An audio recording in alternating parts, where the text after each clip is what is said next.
Hey everyone, and welcome back to this class, Deep Reinforcement Learning, Deep Learning in Python Part 7.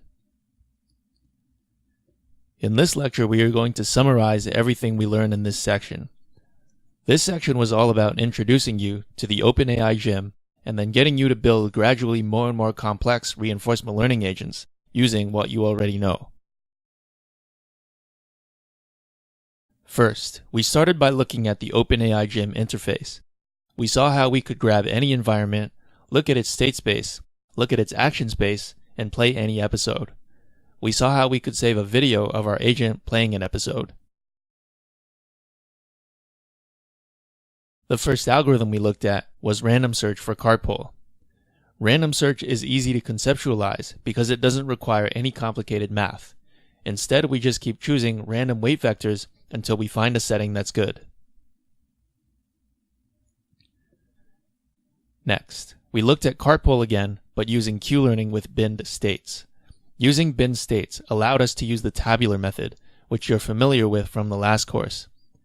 This example also helped reacquaint you with Q-learning, which is a simple TD0 method we reviewed earlier.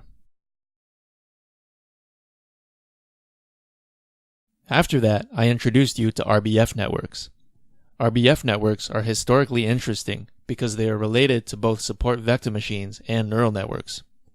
In particular, they allowed us to use a neural network with nonlinear features, but to still keep using a linear gradient descent algorithm.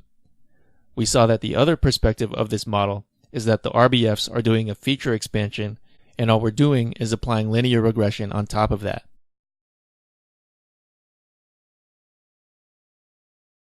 We then looked at the mountain car task with Q-learning and RBF networks. This is the first time we used an approximation method in this course.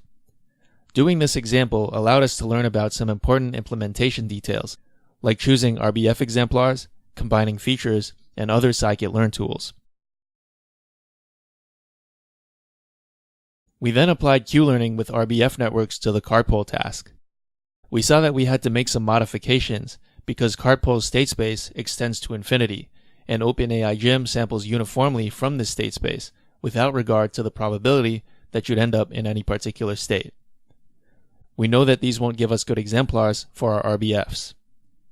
In this example, we took the next step and built our own linear function approximator with gradient descent in NumPy. Next, we did a warm-up in Theano, where we took the previous code and rewrote the linear function approximator in Theano. This allowed us to reacquaint ourselves with important Theano features, like creating shared variables, data variables, update equations, and Theano functions. Next, we did the same warm-up in TensorFlow, where we rewrote the function approximator again. This allowed us to reacquaint ourselves with important TensorFlow features, like creating variables, placeholders, sessions, and optimizers.